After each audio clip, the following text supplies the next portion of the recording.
person I'm about to introduce, Jessica, has such a wealth of knowledge. Every time there's a customer question around specific use cases for Placer, we go to Jessica first. She does all of our customer training and is just not just a wealth of knowledge, but also like the most detail-oriented person I've met at Placer. So you are in for a treat, and I will turn it over to Jessica.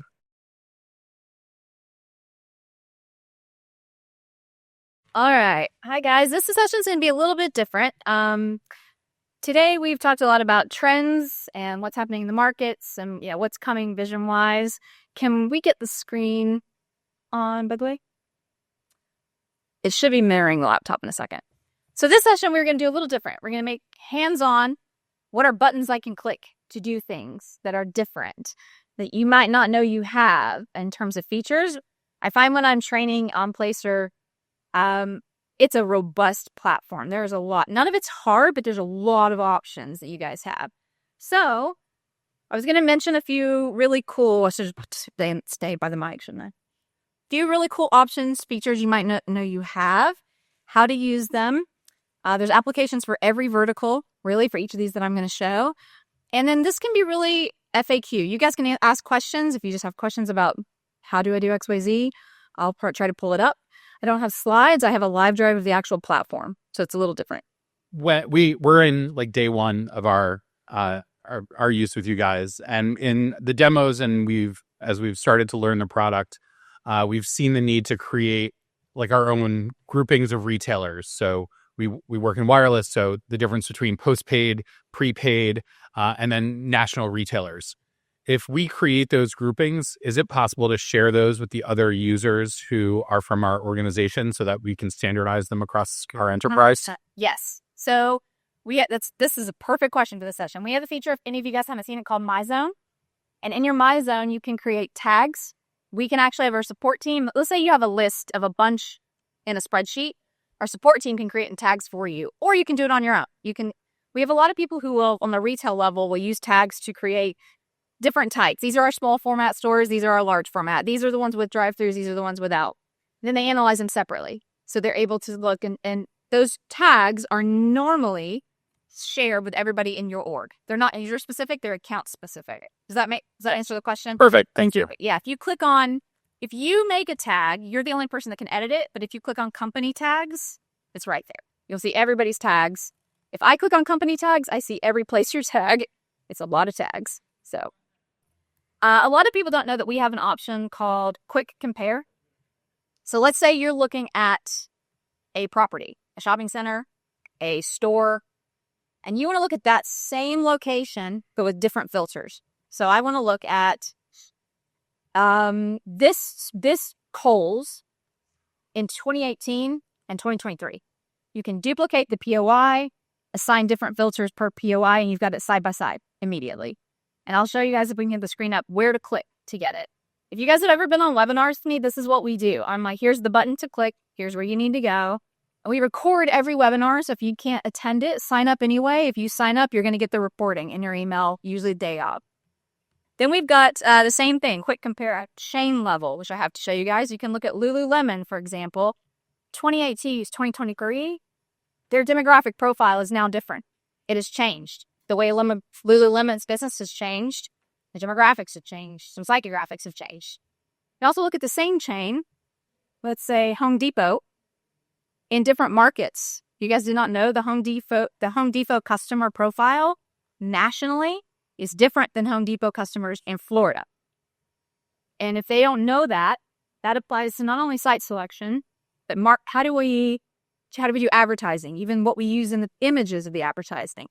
How do we merchandise the store? What kind of promotions do we have?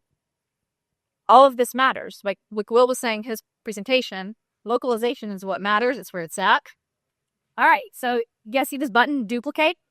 So if you wanted to look at just T-Mobile nationwide, just hit duplicate. There you go. And then you're going to go to your dates, advanced, and filter per chain. And here's where you've got T-Mobile. What are the differences in 2018 versus 2023? That's very simple. And I would say 80% of our customers are like, I did not know that was there, which is fantastic. In this, you can also, there you go. Exactly. Just what you Sure. Thank you. All right. So this is what we call quick compare. You have this at the chain level or the property level. This also affects real estate pretty. For those who don't know, my background was commercial real estate before I came to Placer, and we were very curious about how things have shifted, especially after you add a key retailer. Let's say you have a shopping center, you re-tenant it. Do your demographics change? This is the text of, okay, here we go. How do your demographics change? How do your psychographics change? How does the visitation change? All of that is important. And now you can use data to prove it. And now we will have people who go back and look historically and say, if I'm going to add a Sephora to this shopping center, I want to look at other places where people have done that and see, did it change things materially? Sometimes it doesn't. I've actually seen examples where somebody added an Apple store. They had a big spike for a month. It went right back to normal afterward. You need to know that before you invest in that, adding that Apple store. That's a big deal, right? There's also a pretty cool thing in chains called, will you go to variance? One of the questions I get a lot is, I want to look at this chain and I want to know which locations are up or down, the individual stores, the most. Here you've got variance list and you can order it by percent of change. So if I am a retailer and I want to know, all right, which of my stores are down the most because I need to do something there, we're going to make you a list. Really quick. There you go. The big ones, if you see huge numbers like that, usually means it wasn't open before, so it's up 5,000%. Or you can do it the opposite direction and see what's down. There you go. I don't know what I would do without Anna. Really don't. There you go. So some of these, if it's down 100%, it's clearly closed since then. But you can download this list as well. And people, operations and marketing, advertising teams will bring this into their data set to say, what's happening at these stores? Are they demographically changing? Did the anchor move out? What happened? So this is a really common question we get. How do I see what's up or down the most within a chain? Site selection may be a little tricky to pull up in this example because on my computer I have a tag pulled up, but I'll just mention it because Will showed it in his last session. And if you guys, any of you want to see this after it, let me know. I'll get on a call and show you. In site selection, you can open any site selection report based on a tag, and I'll show them the functionality at least. Let's say you have in real estate, you've got 10 trophy assets that really do well. And you know they're power centers. That's your bread and butter. This is a real life example. Somebody who said, our bread and butter is power centers that have no grocer, and we go in and add a grocer. Where do we start? So I created a tag in my zone of their shopping centers that have performed the best. I went into site selection. I opened up, this is gap number 2. It would have said power center tag, whatever. And it started finding all those shopping centers that are the most similar. Then I narrowed it down further. I went to shopping center categories and picked only power centers. That's all they want. Only power centers. Added that in. You could then go down and say, like in match score, I only want the A's and B's to narrow it down. And there you go. Or you can, there you go. They're opposite. And even further, you go down to exclude tenants. They wanted to exclude any power center that had a grocery store within a mile because this is their bread and butter. Take a power center, add a grocer. Yep, exclude them all. And it'll pop up below it and you'll click a mile. It'll load itself in a second there. So the list of these scores or the pins will keep narrowing themselves down based on your inputs. Like Will's pointed out in his session, you can choose to say, even, I know that I do well where the 2 top mosaic segments are Power Elite and Flourishing Families. I'm going to add that on here too. Or I want to find only places with certain amounts of car traffic. So you guys get the point. A lot of people think site selection tool is just for retailers. Not the case. This is a real estate use case where real estate owners are saying, what centers should I chase that are similar, that fit with my strategy? So they'll use it for this, and then they'll end up downloading this list. You can go and look at each of these pins individually to read about these centers, who's there. In fact, they'd open this center, say Valley Bend, You could open it in match analysis, or you can open it in regular Placer. And then they'll go and look at every tenant in the tenant overview and see how they rank in their chain. So they're looking for places where they rank highly. It's a very easy thing to do, but people just don't always connect. Oh, I can do this. This is not hard, right? So that's a big one. Quick compare. What's another commonly, my list, sorry, is on my computer. That's hiding down there. Besides site selection and quick compare, we get a lot of questions about, I'm going to give you guys a basics. The help center. Does everybody know that you can find almost every question? When you type in employees, one of the biggest questions I get is, how are employees defined? Answers, we make it very self-service. We want you guys to be able to use Placer as fast as possible. We want your customer success pros are here. They're great coaches, but we know time kills deals in the real estate world. You got to go quick. A lot of times people they want to get answers quickly. Here you go. We will give you a host of answers. Besides this, the Academy, we have a ton of how-to articles in the Academy that will show you each step somebody took to achieve something, which features they used, and how you can repeat it. Very, very simple. Let me look at my list here.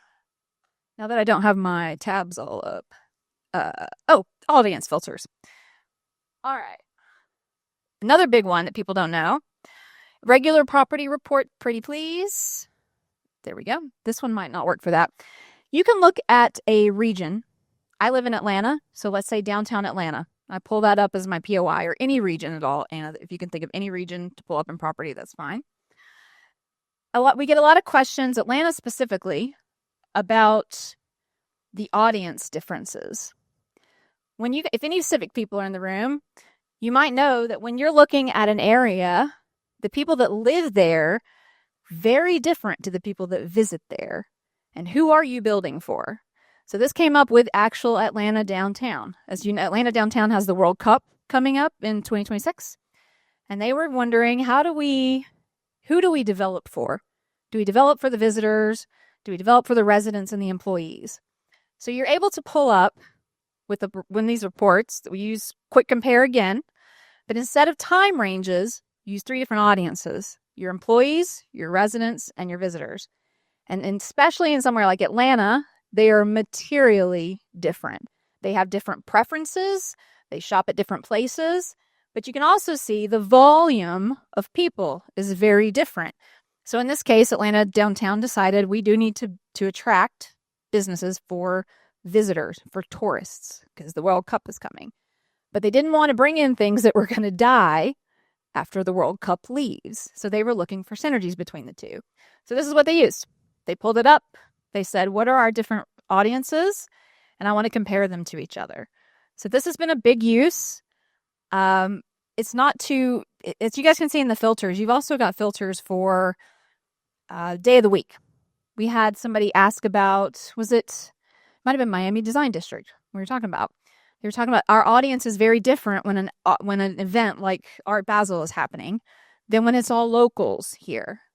And how do we market that? What do we do with this? This is not even to scratch the surface on, if any of you guys have been in the courses with us, Map Studio.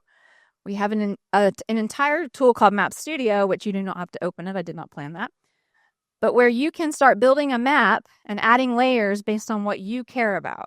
So let's say all you care about is finding areas where there's X amount of car traffic and these 2 demographic features. That's all you care about.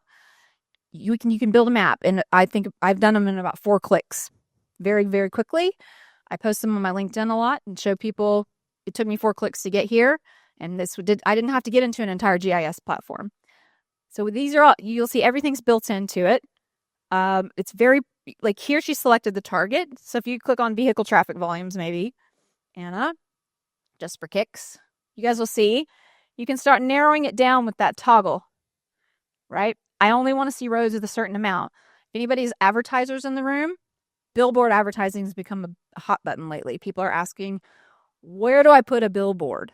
So they're going into Placer, into Map Studio, and saying, I want to find the areas with, let's say you're marketing downtown restaurants, right? Downtown restaurants. I want to know, where do I put these billboards? So they're adding layers for road traffic plus daytime population, where the most daytime people on the busiest roads, that's where I want to put my signs. And the beauty of it is once you do it, once you actually put those billboards up using Placer, you can measure the impact. Did it work? Are you seeing more business or are you not? There you go. I used my hometown as an example, and I put this on LinkedIn. I grew up in a very small town, and it was funny because my dad, his office is in the downtown, which showed it, and he went to a buddy of his, they were not surprised, but they'd never even thought of it. They'd never thought, oh, Oakwood Cafe, you need to put a billboard over there. In my hometown, there's a big manufacturing area. That's where all the daytime population is. All of it. And it's the busiest roadway as well. They'd never thought about it. So now this is what they're looking at doing. So it's a very simple use case, but it's very powerful. And you get a visual to prove it. How much time do we have? 4:35? All right, let's see. Anybody have questions while we're going? Kindle, hit me.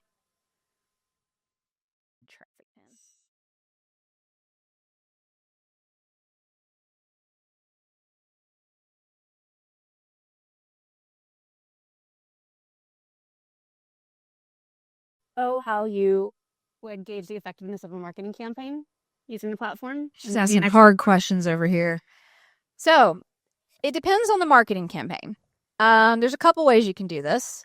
It depends on what your goal is, right? So if your goal is strictly traffic, then it's pretty easy. You can come into Placer, say you have a restaurant and you've done a campaign. They'll go into the variance section.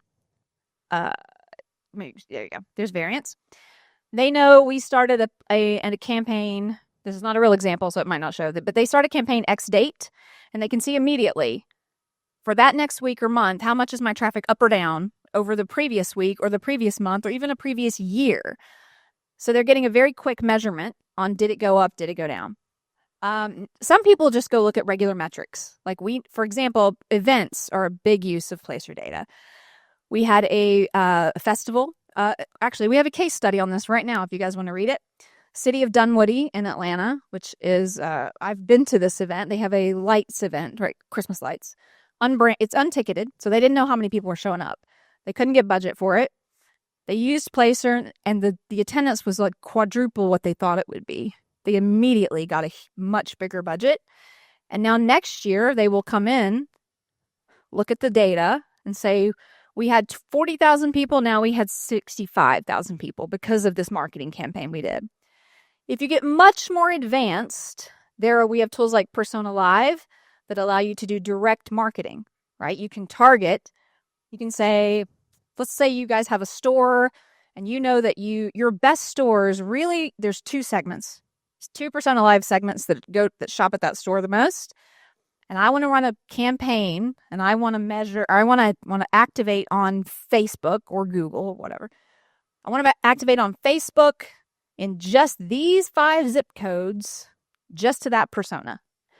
And then they'll watch their sales and if they're growing it over time in Placer as well. Same thing. So they're looking at the same store and just that quick compare feature that I showed time over time. Yeah. That would about your app.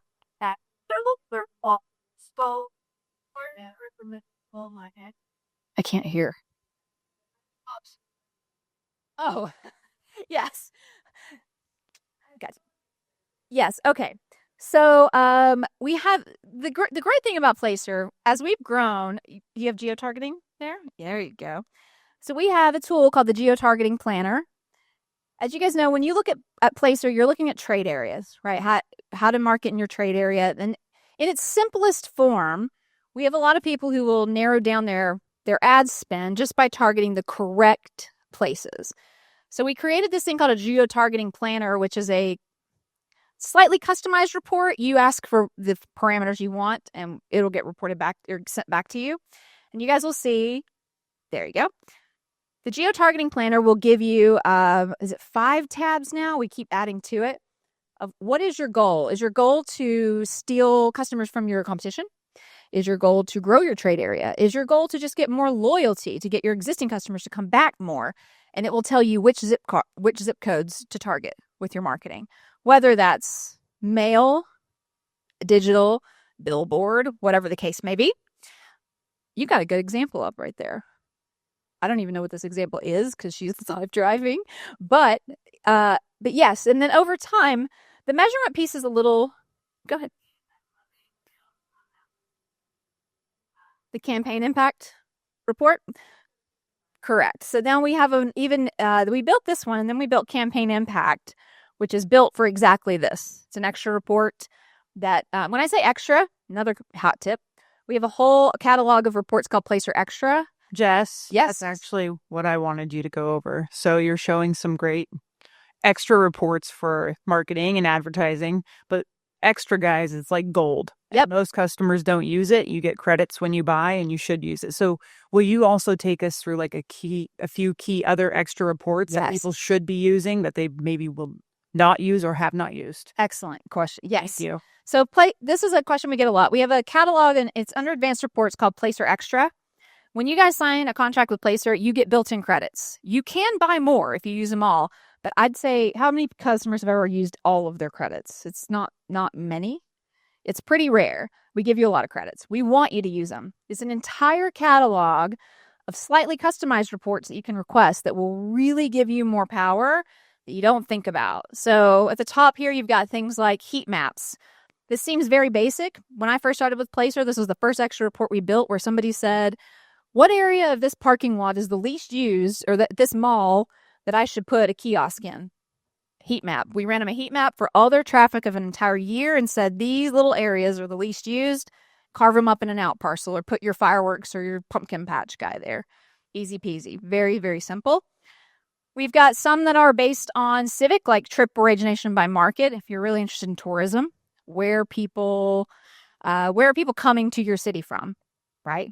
Where are they originating their trip? That's what that one is. Let's see. Favorite chains. Cross shopping one. Cross shopping? No. Did you say leakage? Retail leakage. Okay. We got some favorites in the crowd. I love it. I feel like a DJ MC. Retail leakage. So if there's any civic people in the crowd, one of the biggest questions we get is, how can I tell if people are leaving my city and going and buying something in another city? I want to combat that. I want to know where they're spending money. And also real estate people have started to use this to say, I'm leasing this little area and I want to make a case that we really need a drugstore. Okay. So this is something called retail leakage residence. What it does is you do have to use a larger POI, right? Like an area. It looks at the area and then shows you everywhere the residents of that area are going outside your area to shop, dine, etc., and at what level. So you can see almost what kind of tax money am I losing because they're all going somewhere else. Then you can use this case for economic development to show, hey, there's a key need here for this particular type of business. And then we also build in some supply and demand data. So you can see sometimes the answer is that there's not enough supply in your area. You don't have enough drugstores. Sometimes the answer is that your drugstores that you have are terrible and you need better ones. But then civic customers say, well, now we know we need to invest in making these areas better. So there's always a reason. What is the reason? So this is what I love these questions because this is what we're coaching customers. I feel like I'm on with customers right now who are saying, how do I do this? And we say, here you go. Yeah. Had grocery super reports. You have a lot of this has. You're gonna grab some. That's a big abilities in our customer growth by Buster. Read that. Oh yeah. This be Yep. So if you guys couldn't hear, she's showing My Zone right now. So here you go. This is Will's My Zone. Lovely. What's in Will's My Zone? Staples. All right. So this is what My Zone looks like. I mentioned it earlier when we weren't on yet. You guys can see, you see my tags. You can create your own tags and add anything you want to them. And like I said earlier, if you have a list of 1,000 and you want every one of those Chipotles, 5 minutes, is that what that means? Good. Our support team will help you. You can submit it. We'll help you get it created. The thing that I love about this is people will say, I want to run so-and-so report only on my worst performing stores. I'm trying to figure out what they have in common, or my worst shopping centers, or anything in civic orgs. We've had civic orgs who will say they'll create a tag for properties they've given tax incentives to versus ones they have not. Can we show that it works or it doesn't work? A great example, when I first started with Placer, you guys might have seen in the news ages ago, people, Chipotle found out that, and Starbucks, it seems like old news now, but if they didn't have a drive-through, they didn't perform as well. So they created tags early on of locations with and without to look at the actual differences. And it wasn't just a volume difference. Sometimes they had demographic differences. A key one being families. People with kids would drive further away to go to the one with a drive-through. And they figured that out. They were like, we looked at all the ones with a drive-through. They have a bigger trade area. Like, this is interesting to us. And that affected their strategy. Another great example of my zone, early on in my Placer tenure, we looked at, just kind of have to do a store clustering a little bit. We had somebody who was working on Orange Theory Fitness. And Orange Theory Fitness, using Placer data, one of their master brokers was able to figure out they had 2 store types that worked well. And they were totally they were total opposites. One was super urban, millennial, young, middle of Chicago. The other was super suburban moms. If it was in the middle, didn't perform as well. So that master broker took that strategy and said, I'm going to go build a parallel site selection strategy. One is that suburban mom. One is that millennial, Gen Z, young. And it worked much better. So it's not one size fits all.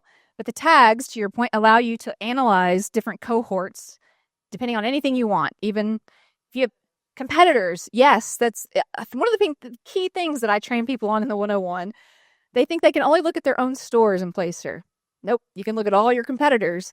You can even target. You can go look at, I had one that said, we're opening a new spa. We looked at Massage Envy's top zip codes, and we target marketed to their top customer zip codes.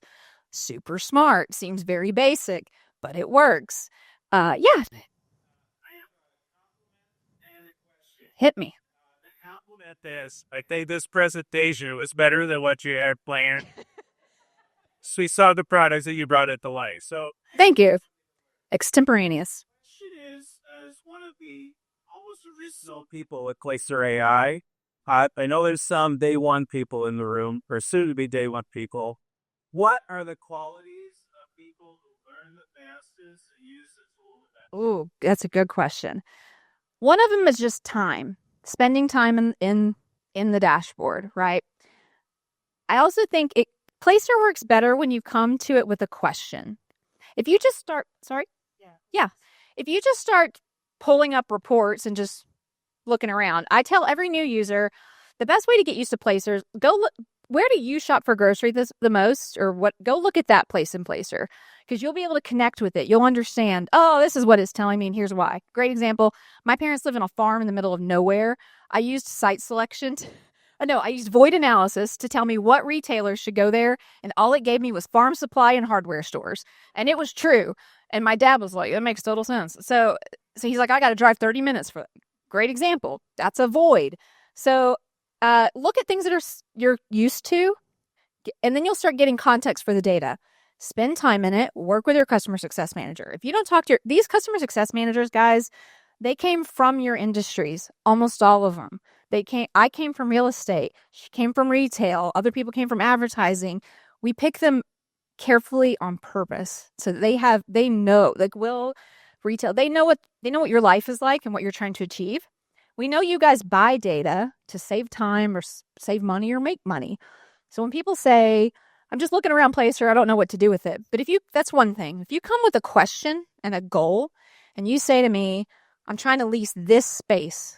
It's a corner space. I can't give me the background. I can go and now show you what to do. I can say, here's the 5 things I would do right now. Let's record this call and you can repeat this process over and over. That's what we do all the time. Does that help? Yeah, get started. It works well. Yeah. Placer, I think it's your target to always indicate your CSR. It always keep it up to date on whatever goal you. Even if it's something that you might think, oh, I couldn't probably figure it out myself. Bring it to us.